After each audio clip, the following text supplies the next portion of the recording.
புதுச்சேரியில் ஆளுநர் முதல்வருக்கு எதிராக எம்எல்ஏ கருப்பு கொடி மேடையில் ஏறி ஊழல் குற்றச்சாட்டியதால் அரசு விழாவில் பரபரப்பு.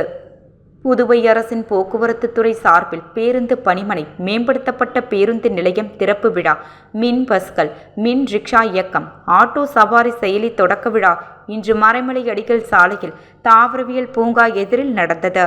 இங்கு மினி பஸ்கள் சார்ஜ் செய்யவும் பராமரிக்கவும் தேவையான உள்கட்டமைப்புகளை ஹைதராபாத்தை சேர்ந்த தனியார் நிறுவனம் மேற்கொள்கிறது.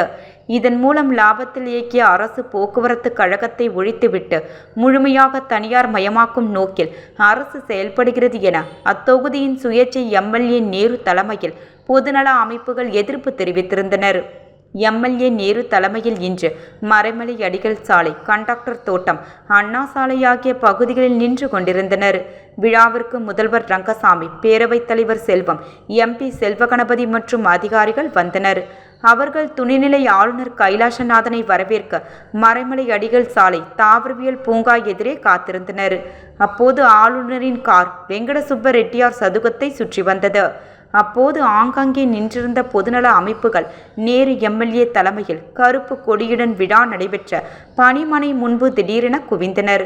அவர்கள் கருப்பு கொடியை ஆளுநர் கைலாசநாதன், முதல்வர் ரங்கசாமி முன்பு காட்டினர்.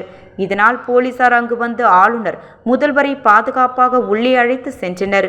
நுழைவு வாயில் கதவை போலீசார் அடைத்து போராட்டக்காரர்கள் உள்ளே நுழைவதை தடுத்தனர்.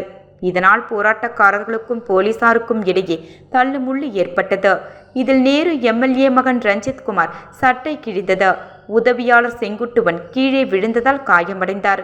இதையடுத்து போலீசார் அவர்களை அங்கிருந்து அப்புறப்படுத்தினர். அதைத் தொடர்ந்து விழா மேடையில் அமர்ந்திருந்த ஆளுநர், முதல்வர் ஆகியோரை பார்த்து எம்எல்ஏ நேரு கேள்வி எழுப்பினார். ஊழல் நடப்பதாக குற்றம் சாட்டி சரமாரியாக கேள்வி எழுப்பு வெளிநடப்பு செய்தார்.